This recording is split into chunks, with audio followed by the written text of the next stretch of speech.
अगर आप SSC exam के लिए सब कुछ पढ़ते हो तो सच जान लो कि इस वक्त आप आपकी सबसे ज़्यादा टाइम एंड एनर्जी वेस्ट कर रहे हो, क्योंकि एसएससी एग्जाम ज़्यादा मेहनत से नहीं, स्मार्टली मेहनत करने से क्लियर होगा।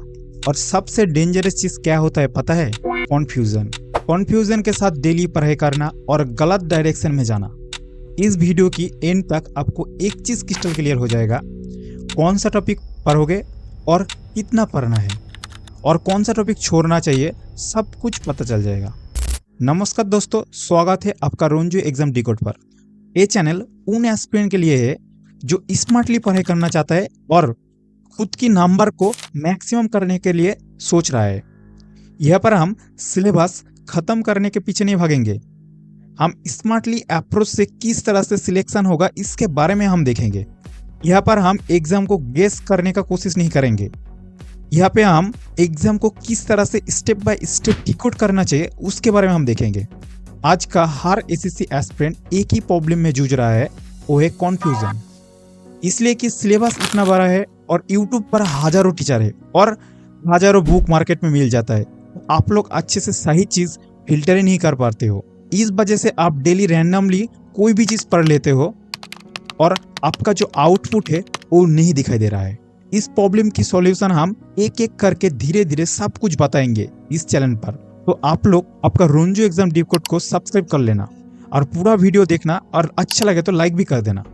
अब एक काम पर आ जाओ, आप लोग एक चीज दिमाग में घुसा लेना कि परमानेंटली लिख लो कि एसएससी का जो पेपर है वो रैंडमली नहीं आता है। एसएससी का एग्जाम एक पैटर्न फॉलो करता है जो सालों से लगभग सेम ही आता है, वो है PYQ। प्रीवियस ईयर की क्वेश्चन एक ब्लूप्रिंट की तरह काम करता है। इसमें से हम लोग को पता चल जाता है कि एग्जामिनर क्या पूछना पसंद करता है और कौन सा टॉपिक से बार बार रिपीटेड क्वेश्चन आता है, हम उसी के ऊपर काम करेंगे। इस चैनल पर हम PYQ को पहले डिकोड करेंगे, उसके बाद हम सब्जेक्ट वाइज स्ट्रैटेजी देखेंगे, किस तरह से पढ़ना चाहिए और कौन सा चीज कहां से करें, सब कुछ हम इस चैनल पर देखेंगे। हम आपके लिए जो सब्जेक्ट है, चारों subject math, reasoning, English, general awareness, इसके ऊपर हम स्ट्रैटेजी लेके आएंगे और हम बताएंगे कौन सा टीचर से पढ़ोगे, कौन सा नोट पढ़ोगे, कौन सा मॉक टेस्ट करोगे, मैं सारे चीज बताऊंगा और मैं एक डेली रूटीन भी दे दूंगा। इस तरह से पढ़ना और देखना कि एक महीने आपका नंबर सही आ रहा है कि नहीं। भाई एक दिन में नहीं बढ़ेगा नंबर, धीरे धीरे करके बढ़ेगा। आप देखना कि आपका एक महीने से कुछ इंप्रूव हो रहा है कि नहीं।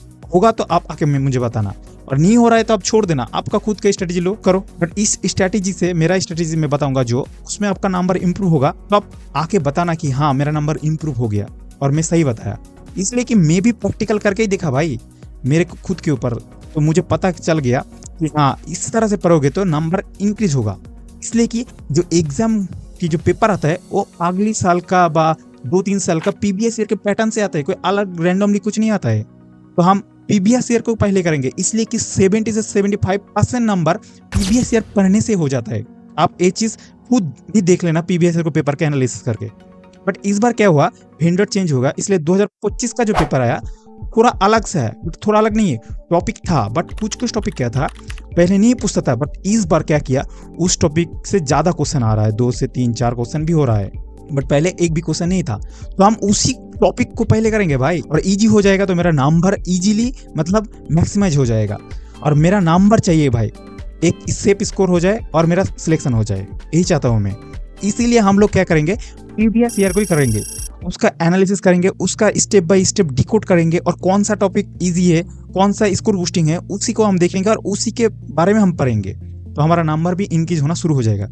आप लोग बताना कि कौन सा सब्जेक्ट, चारों सब्जेक्ट की math, reasoning, English, general awareness, कौन किसके ऊपर आपको पहले मतलब स्ट्रैटेजी चाहिए, मैं उसी के ऊपर पहले वीडियो लेके आऊँगा। और हम जो मतलब जितना सारा मटेरियल होगा, स्टडी मटेरियल, जो यूट्यूब का वीडियो कौन सा टीचर से पढ़े और प्रीवियस ईयर की जो क्वेश्चन होगा, सारे चीज़ हम आप लोग का जो रोंजू एग्जाम डिकोड टेलीग्राम चैनल पर मैं डाल दूंगा, तो आप टेलीग्राम चैनल भी ज्वाइन कर लेना। आपको इस चैनल पर मिलेगा PYQ का पूरा एनालिसिस, टॉपिक वाइज वेटेज और प्रैक्टिकल स्ट्रैटेजी, ये किस तरह से करना चाहिए, मैं सारे चीज़ बताऊंगा इस पर। एक चीज़ आप जान लो कि एग्जाम टफ नहीं होता है, हम लोग की जो अप्रोच है ना वही गलत हो जाता है। इस वजह से हम लोग को एग्जाम को टफ लगने लगता है। तो हम इसके बारे में सारी चीज़ बताएंगे, अगली वीडियो में मिलते हैं। Thank you.